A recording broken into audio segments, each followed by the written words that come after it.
Que o seu dia e a sua semana sejam repletos de bênçãos divinas. Bem-vindos a esta nossa conversa. O material que temos em mãos hoje nos leva a um território assim denso e fascinante. O capítulo 12 do profeta Oséias. E para nos guiar, a gente está usando o comentário de Robert Bichison, que está na Bíblia de Estudo NAA. Exato. É um capítulo que funciona quase como um drama em vários atos, né? Totalmente. Ele usa o passado para julgar o presente de uma forma muito poderosa. E a nossa missão aqui é entender essa tática de argumentação que é incrível. Como Oséias usa a história do grande patriarca Jacó, com todas as suas falhas e sua glória, para colocar um espelho na frente da nação. E dizer, olhem, é isso que vocês se tornaram. Exatamente. Nós vamos explorar essa condenação, o chamado ao arrependimento e, claro, as consequências de não ouvir. É um espelho de dupla face, como a gente vai ver. Reflete tanto a origem tortuosa da nação, quanto o único caminho possível para a redenção. Perfeito. O capítulo já começa com uma imagem poética, mas brutal. Efraim apacenta o vento e persegue o vento leste o dia inteiro. Isso soa como o cúmulo da futilidade, né? É correr atrás de algo que não se pega e que, pior, é destrutivo. E a escolha das palavras é muito precisa. O comentário do Chisholm destaca que o tal do vento leste não era um vento qualquer, era o siroco. Aquele vento quente do deserto. Exato, quente e seco, famoso por murchar as plantações. Ou seja, Efraim, que é o nome que Oséias usa para Israel, o reino do norte, não está só investindo em algo inútil. Ele está buscando ativamente a própria destruição. Exatamente. E essa busca autodestrutiva, ela se manifesta de forma bem concreta, certo? O texto fala em multiplicar mentiras e destruição. Sim, e menciona as alianças com a Assíria e o Egito. Ah, então é política externa. Pura política externa. Israel estava tentando jogar um jogo duplo, sabe? Buscando segurança em alianças com as superpotências da época, que eram inimigas mortais entre si. Faziam acordos com um, enquanto negociavam com o outro por baixo dos panos. Isso.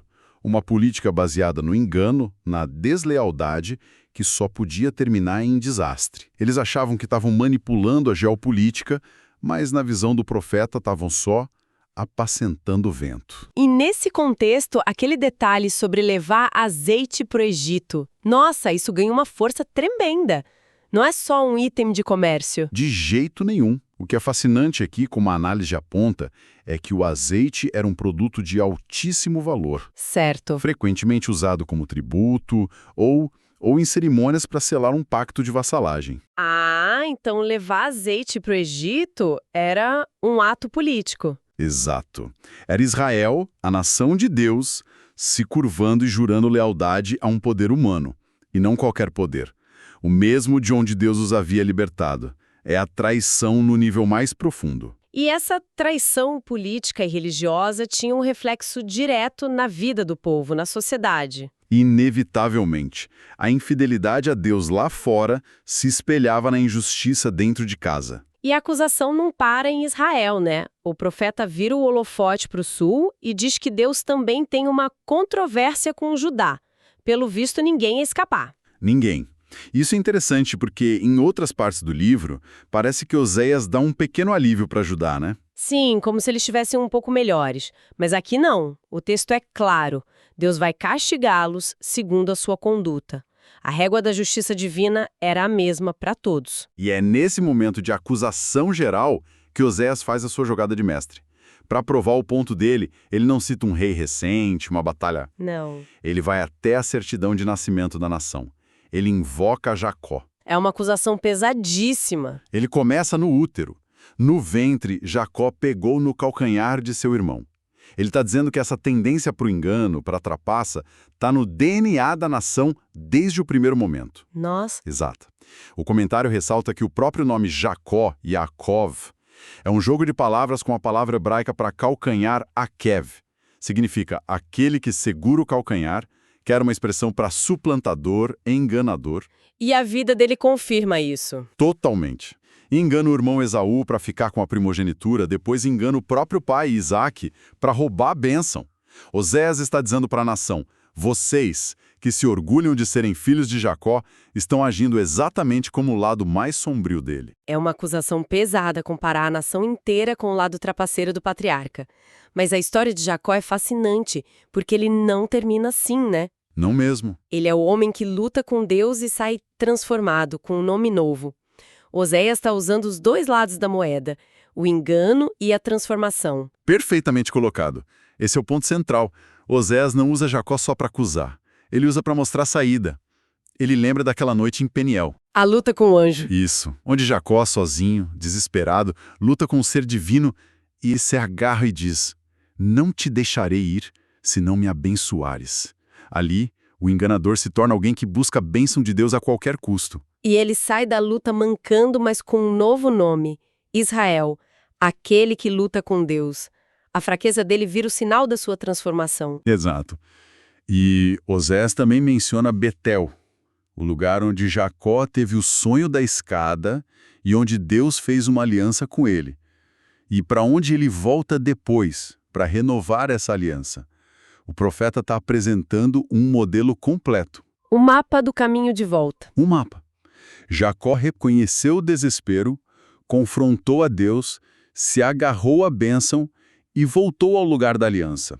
Era isso que a nação precisava fazer. Então a aplicação prática para ele está toda contida no versículo 6. É quase um resumo. É a prescrição médica para uma nação doente. Você, porém, volte para o seu Deus. E essa volta não é só um sentimento, né? Não, envolve ações concretas. Duas ações. Siga o amor e a justiça, e uma atitude contínua. E espere sempre no seu Deus. Vamos detalhar isso um pouco? O amor aqui é a palavra hebraica hesed, que é muito mais rica que a nossa palavra amor. Assim, hesed é um dos conceitos mais importantes do Antigo Testamento. É amor leal, fidelidade da aliança, misericórdia inabalável. É o tipo de amor que Deus demonstra por seu povo. E é o que ele exige em troca, tanto na relação com ele, quanto nas relações humanas. E está diretamente ligado à justiça, ou mishpat, que é a justiça social, o cuidado com os vulneráveis, a retidão nos negócios. Ou seja, o arrependimento que Deus exige não é um ritual no templo. É uma transformação completa da sociedade. Exatamente. Que para de trapacear lá fora e para de explorar os pobres em casa. Em vez disso, passa a depender só de Deus. Uma inversão total. Uma inversão que eles se recusavam a fazer. E a partir daí, o profeta volta a descrever a realidade, o diagnóstico da doença. E a imagem que ele usa é cortante. Sei. A imagem de um mercador que tem nas mãos uma balança desonesta e ama a opressão. Isso nos leva direto da teoria do arrependimento para a prática corrupta do dia a dia. A metáfora é brutal, porque a balança era o coração da economia diária, né? O coração, uma balança desonesta, com pesos falsos, era a forma mais comum de roubar dos pobres, que compravam pequenas quantidades de grãos, de azeite. Então, dizer que a nação inteira é esse comerciante. É afirmar que a desonestidade e a exploração viraram a identidade nacional.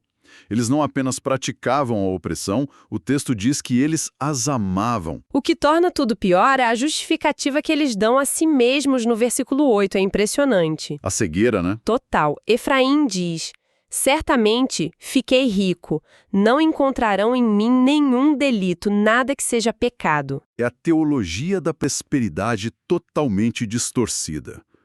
Eles olhavam para a riqueza material e interpretavam como um sinal da aprovação de Deus. Se estamos ricos, devemos estar fazendo algo certo. O sucesso apaga o pecado. Os fins justificam os meios. E o fim, a riqueza, era a prova da inocência. Exato. Essa autossuficiência é talvez o pecado mais profundo de todos. E a resposta de Deus a isso é um choque de realidade.